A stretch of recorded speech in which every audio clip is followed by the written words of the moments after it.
Good morning, 6th grade. Hopefully you guys enjoyed your snow day yesterday and you have completed chapter 24, lesson 1. We're going to go ahead and move on with chapter 24, lesson 2 today with nationalism in China and Japan. I'm going to go ahead and zoom in for you and get you guys started on your reading. Lesson 2, Nationalism in China and Japan. It matters because European and American economic success greatly influenced trade and society in China and Japan. China faces the West. Guiding question: how did the arrival of Europeans change Chinese society? During the 1800s, China was ruled by the Qing dynasty. Qing rulers wanted the Chinese to hold on to traditional ways. However, Europeans, stirred by the Industrial Revolution, demanded more contact and trade with China. Why were the Opium Wars fought?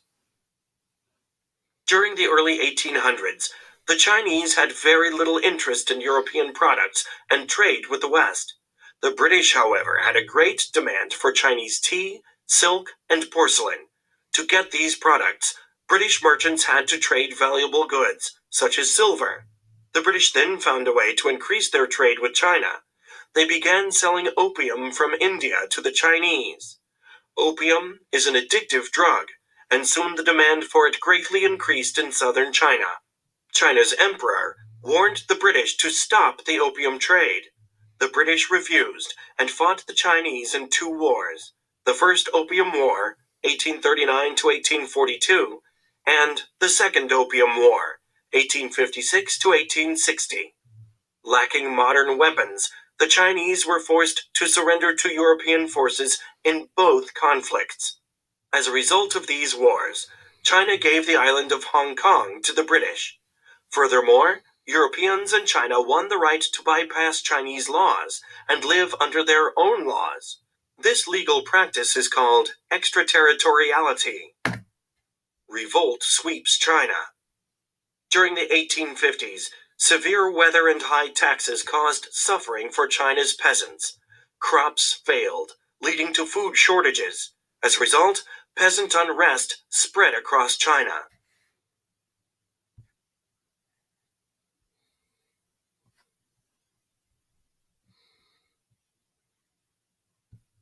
In 1851, a religious leader named Hong Xiuquan organized an uprising called the Taiping Rebellion. The rebels' goal was to overthrow the Qing emperor. Europeans helped the emperor destroy the rebel army. Chinese officials realized that reforms were needed. They convinced the emperor that Western technology could help end revolts and foreign takeovers. As a result, the Chinese began building railroads, shipyards, and weapons factories. The Qing dynasty's power continued to decline, however. European spheres of influence. After the Taiping Rebellion, local leaders in China allowed Europeans to trade, mine, and build in their regions. In this way, Europe's powers came to control different parts of China as spheres of influence. The United States did not claim a sphere of influence. Instead, it proposed an open-door policy that would open China to trade with all countries. Other nations reluctantly agreed to this policy in 1899. By the late 1890s, hatred of foreigners had risen in China. Many Chinese organized secret societies to drive out foreigners. One group, the Righteous and Harmonious Fists, were nicknamed Boxers by Westerners. In 1900, the Boxers attacked foreigners and Chinese Christians. In response, foreign powers sent in troops and crushed the Boxer Rebellion. Progress check. Describing: what was the goal of the Taiping Rebellion? China's 1911 revolution.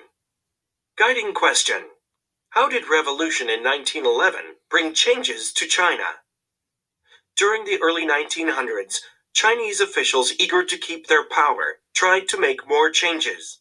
They set up European-style schools and reorganized the government. Many middle-class Chinese, however, believed that these reforms were too little, too late.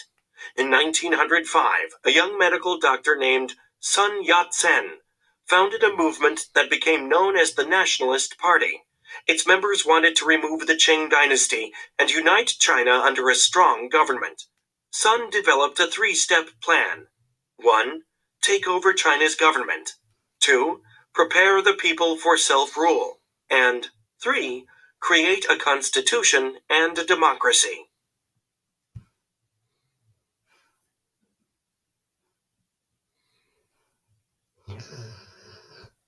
In 1911, revolution swept China, and the Qing dynasty collapsed. Nationalists proclaimed China a republic. However, they did not have the military or political support to form a government. As a result, they turned to the head of the Chinese army, General Yuan Shikai. General Yuan agreed to serve as president of a new Chinese republic. However, he understood little about democracy and freedom. Instead, he ruled in a traditional way. When Yuan put an end to the new parliament, the Nationalist Party launched a revolt. The rebellion failed, and Sun Yat-sen fled to Japan. After Yuan died in 1916, China slipped into chaos. Warlords, or local military leaders, seized power in local areas and fought one another. In 1917, Sun Yat-sen returned to China and worked to rebuild the Nationalist Party. He formed an army with the help of a young officer, Chiang Kai-shek. Sun died in 1925, but 3 years later, Chiang defeated the warlords and set up a nationalist government. Progress check. Identifying. What kind of government did Sun Yat-sen want to establish in China? The rise of modern Japan. Guiding question. How did the Japanese reorganize their society and economy as a result of Western influences? Like China, Japan in the 1800s faced growing pressures from Europe and the United States.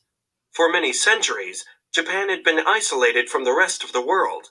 At the end of the 1400s, the shogun, Japan's military ruler, lost control of the country. The heads of the country's noble families, called daimyo, ruled their own lands and warred with their neighbors. Military leaders returned strong central government to Japan in the 1500s. The last and most important of these leaders, Tokugawa Ieyasu, established the Tokugawa shogunate, which governed Japan from 1603 to 1868.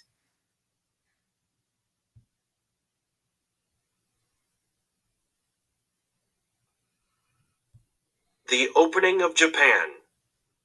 Meanwhile, Europeans were starting to trade with Japan. Jesuit missionaries arrived soon after the traders. They converted thousands of Japanese to Christianity by the late 1500s. The Tokugawa shoguns feared that Christianity and other European ideas would destroy traditional Japanese culture. That concern led them to prohibit contact with foreigners.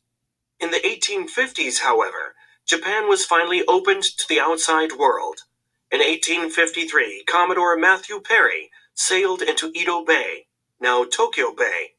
Perry gave the shogun a letter from U.S. President Millard Fillmore.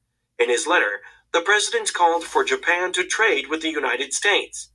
Perry returned to Japan 6 months later. Fearing attack by the American fleet, the Japanese shogun agreed to open ports to U.S. trade and to exchange ambassadors. Japan then reached similar agreements with European nations. Many Japanese people disliked the treaties. They feared the agreements would keep Japan weak. In 1868, a group of samurai overthrew the shogun and took power in the emperor's name. The Meiji Reforms. At the time of the shogun's overthrow, Emperor Mutsuhito was known as the Meiji, or Enlightened Emperor. Thus the late 1800s and early 1900s became known as the Meiji era. During this time, the samurai were loyal to the emperor, but the emperor largely obeyed their wishes. The Meiji leaders wanted to make Japan a modern nation. First, they ended the power of the daimyo. Then they created a constitutional monarchy in 1889, but retained the real power for themselves. Acting on the emperor's behalf, they named the prime minister and his advisors. Japan's new government set up a modern army and navy. Meiji leaders also made major changes in Japan's society. They improved public schools and required everyone to be educated. The most important Meiji goal was to build industries that would boost the economy. To raise money for investment, the Meiji improved the tax system. This reform helped them build factories and improvements to roads, railroads, and ports.